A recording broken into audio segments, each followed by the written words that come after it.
तू अनोळखी तरी सोबती या मालिकेच्या येणाऱ्या भागामध्ये धमाकेदार असा ट्विस्ट येणार आहे. तर प्रेक्षकांनो, इथे आता नीलांबरीला खूप मोठा धक्का बसलेला असतो. अर्पिताची अवस्था बघून नीलांबरीला फारच वाईट वाटलेलं असतं.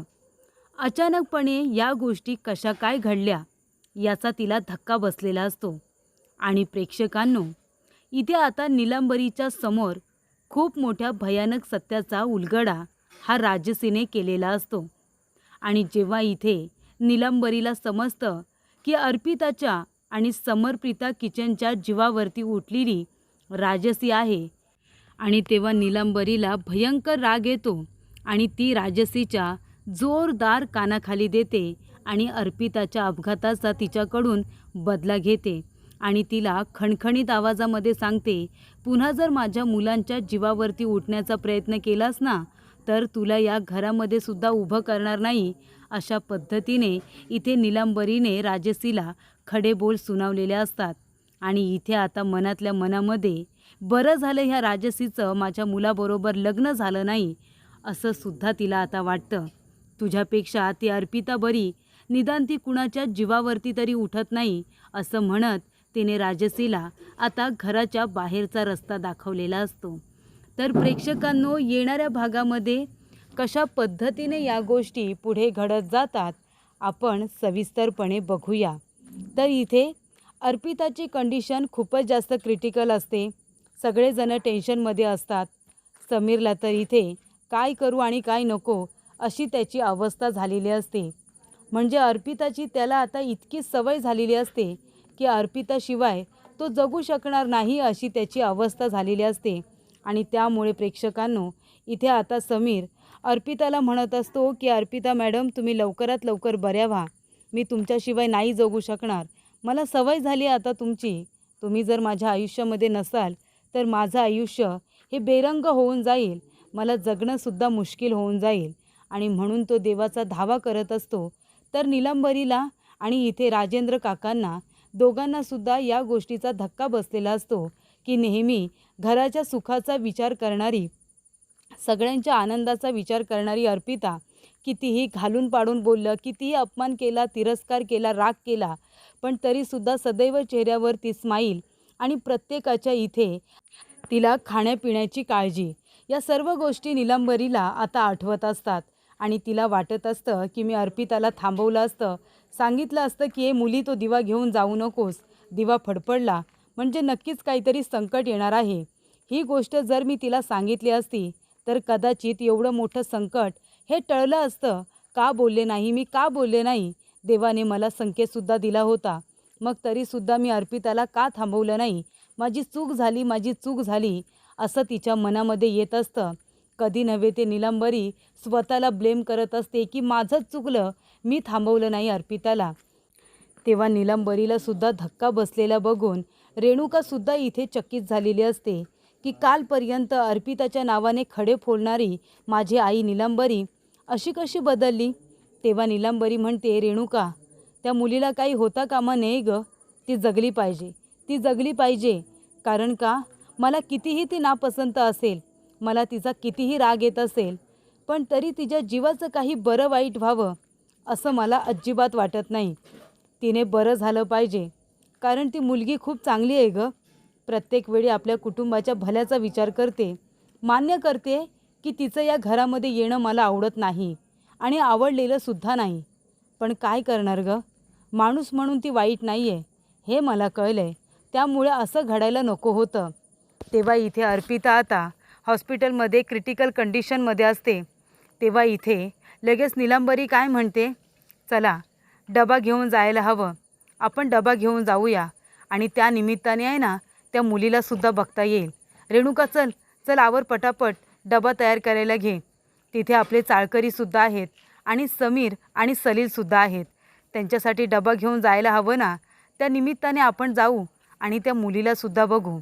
तेव्हा नीलांबरी आणि रेणुका दोघीजणी पटापट स्वयंपाक करायला घेतात. राजेंद्र काकांना जबरदस्तीने थोडंसं खायला लावतात आणि त्यानंतर इथे आता राजेंद्र काका हट्ट करतात की मला पण यायचं आहे.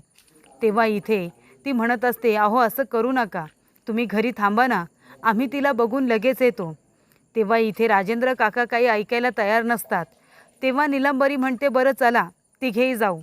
तेव्हा इथे रेणुका रिक्षा बघते आणि आता तिघेही जण अर्पिताला बघायला डब्याच्या निमित्ताने गेलेले असतात.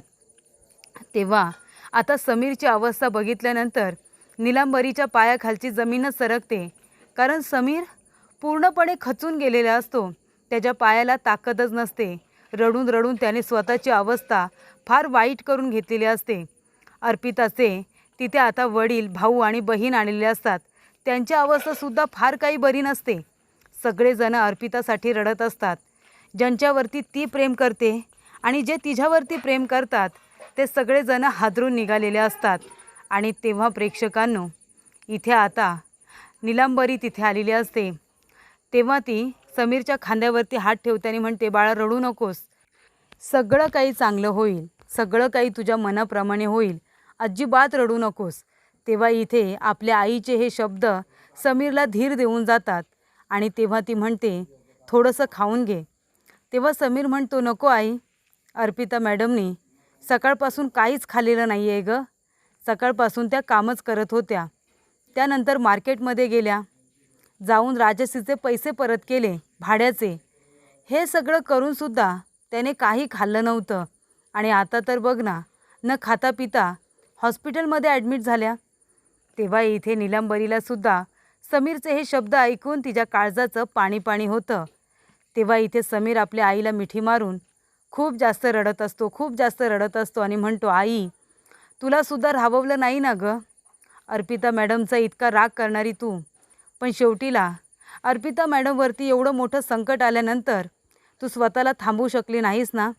कारण त्या आहेतच इतक्या चांगल्या गं. कितीही कडू माणूस असू दे, प्रत्येकाचं मन जिंकून घेणारे आहेत त्या माझ्या अर्पिता मॅडम. डब्याच्या निमित्ताने त्यांना इथे बघायला आलीस ना. मला सगळं कळतंय आई, मला सगळं कळतंय, असं आता समीर म्हणतो आणि आपल्या आईला मिठी मारून रडत असतो. तेव्हा इथे काचेमधून इथे आता रेणुका, राजेंद्र काका आणि नीलंबरी वाकून वाकून इथे आता अर्पिताला बघत असतात. तेव्हा नीलंबरीला आठवतं की इथे अर्पिताच्या हाताला किती चव आहे, सून म्हणून ती किती चांगली आहे, सासू सासऱ्यांची, घरातल्या सर्व लोकांची किती काळजी घेते. या सर्व गोष्टी आता नीलंबरीला आठवत असतात आणि तिच्या डोळ्यातून इथे आता अश्रू हे वाहतच असतात. त्यानंतर ती आपल्या हाताने इथे आता घास भरवते समीरला घास भरवते आणि म्हणते की खा, तुझ्या अर्पितासाठी खा. तू खाल्लं पिलं नाहीस तर तुला धावायला ताकद कुठून येणार. थोडंसं तरी खा, अर्पितासाठी खा. तेव्हा समीर तोंड उघडतो आणि अर्पितासाठी 2 घास खातो. त्यानंतर प्रेक्षकांनो, इथे आता घरी आल्यानंतर नीलंबरी रडत बसलेली असते अर्पिताची अवस्था बघून. तेव्हा तिथे राजश्री येते.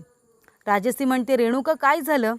तेव्हा रेणुका म्हणते, अगं तुला माहिती नाही आहे का, इथे समरप्रीता किचनमध्ये स्फोट झाला, अर्पिता खूप जखमी झाले, ती ICUमध्ये आहे.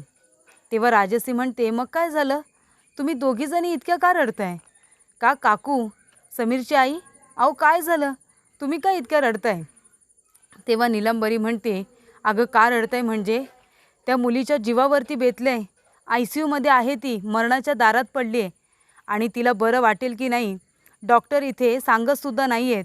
क्रिटिकल कंडिशन आहे गं तिची.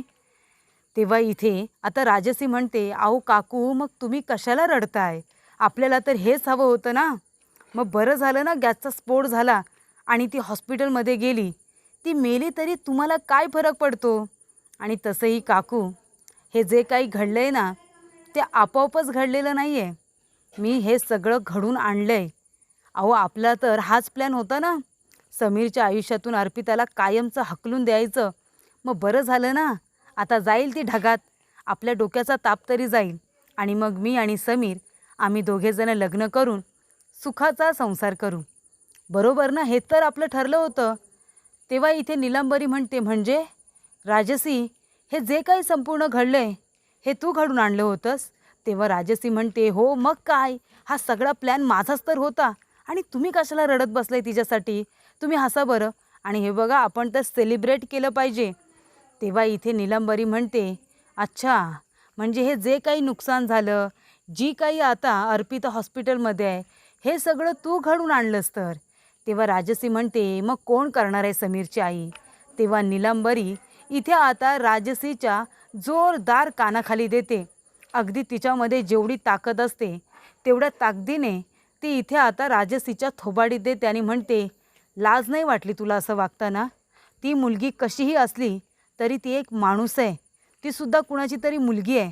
आपल्याला एखाद्या माणसाचा राग येतो म्हणून आपण त्याच्या जीवावरती उठायचं? हा अधिकार कुणी दिला आपल्याला? नीलांबरी आता चिडलेली असते. ती म्हणते की दिवा घेऊन फक्त एकटी अर्पिता जात नव्हती, माझा मुलगा समीर पण जात होता. आणि तुझ्या या कारस्थानामुळे जर मी माझ्या मुलाला गमावलं असतं तर कितक्यात पडलं असतं मला. समीर बरोबर लग्न बघायचे स्वप्न बघतेस तू. अगं तुझ्या मनासारखं झालं नाही म्हणून तू एखाद्या माणसाच्या जीवावरती उठू शकतेस.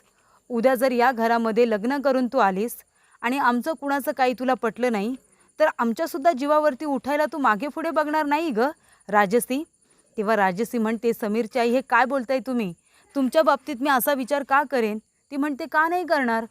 जो एकदा विचार करू शकतो एखाद्या माणसाला मारण्यासाठी तो दुसऱ्यांदाही तसा विचार करूच शकतो की. उलट बरं झालं गं, बरं झालं तुझ्यासारखी मुलगी माझ्या समीरबरोबर लग्न करून या घरामध्ये आली नाही. नाहीतर माझ्या घराचं काय झालं असतं? सांग ना, काय झालं असतं? ती अर्पिता बरी गं तुझ्यापेक्षा. निदान ती इथे कुणाला त्रास तरी देत नाही. अगं साधी मुंगीसुद्धा मारत नसेल गं ती बिचारी. इथे लोकांना उलट बोलत नाही. ती इथे एखाद्या माणसाला मारण्याचा विचार काय, लांब लांबपर्यंत इथे विचारसुद्धा करणार नाही. तुझ्यासारखी नाहीच आहे ती. तेव्हा इथे नीलांबरी म्हणते, हे तू चांगलं केलंच नाही राजसी. एखाद्या माणसाचा राग येतो म्हणून त्या मुलीची काय अवस्था करून ठेवली आहेस तू. अगं थोडक्यात वाचली गती, नाहीतर जीव गेला असता तिचा. काय मिळालं असतं तुला हे सगळं करून? समीरची अवस्था बघ जा काय झाली ते. जर त्या मुलीला काही झालं ना तर माझा समीर जगतोय की मरतोय अशी अवस्था झाली त्याची. आणि जर त्या मुलीमुळे माझ्या समीरला काही झालं ना तर तुला सोडणार नाही मी राजसी. तेव्हा इथे राजसी आता भयंकर घाबरलेली असते. ती म्हणते की माझा समीर तिकडे, तिला इथे आता भाजलंय तर माझा समीर अर्धा खचून गेलाय गं आणि तो मेल्याहून मेल्यासारखा झालाय. आणि जर माझ्या आता अर्पिताला काही झालं आणि माझ्या समीरला काही झालं ना तर तुला सोडणार नाही मी राजसी. माझे हे शब्द एका आईचे शब्द लक्षात ठेव. त्यामुळे प्रेक्षकांनो, एखाद्या माणसाला मिळवण्यासाठी तू इतक्या खालच्या पातळीला जाशील असा मी कधी विचारही केला नव्हता. तुझ्यासारखी मुलगी एखाद्याच्या घरामध्ये जाणं म्हणजे घरामध्ये कोळीत गेल्यासारखंच आहे गं. बरं झालं, बरं झालं. मला असं वाटते की तू माझ्या घरामध्ये सून म्हणून नाही आलीस. अर्पिताच्या जीवावरती उठून राजसीने जी काही चूक केलेली असते ना, तेव्हा इथे आता खूप छान पद्धतीने नीलांबरीने आपल्या सुनेच्या इथे अपघाताचा बदला राजसीकडून घेतलेला असतो. तिचं थोबाड लाल करत तिला घरातूनच हकलून दिलेलं असतं आणि सांगितलेलं असतं की पुन्हा जर माझ्या घरामध्ये पाऊल ठेवलंस किंवा माझ्या एकाही मुलाला त्रास देण्याचा प्रयत्न केलास ना राजसी, तर माझ्यापेक्षा वाईट कुणीही नसेल, असं इथे नीलांबरी आता राजसीला खडसावून सांगते आणि अर्पिताची बाजू घेऊन तिच्याबरोबर वाद घालते आणि तिला म्हणते की मी त्या मुलीसाठी प्रार्थना करणार आहे. तिला लवकरात लवकर बरं वाटू दे. ती मुलगी मला अजिबात जरी आवडत नसली ना राजसी, तरीसुद्धा ती मरावी किंवा तिच्या जीवाचं काही बरं वाईट व्हावं असा मी विचार कधीच करत नाही. तुझ्यासारखी नीच तर मी नाहीच आहे. मला इथे माणसाच्या जीवनाची किंमत कळते. तेव्हा इथे नीलांबरी म्हणते की तू तिला मारण्याचा जरी प्रयत्न केला असलास ना तरीसुद्धा मी तिच्यासाठी प्रार्थना करणार आहे. मी देवाला साकडंच घातलं आहे की त्या मुलीला लवकरात लवकर बरं वाटू दे म्हणून. नवस केलं मी देवाला, असं नीलांबरी आता राजसीला ठणकावून सांगते आणि आपल्या घरातून तिला हकलून देते.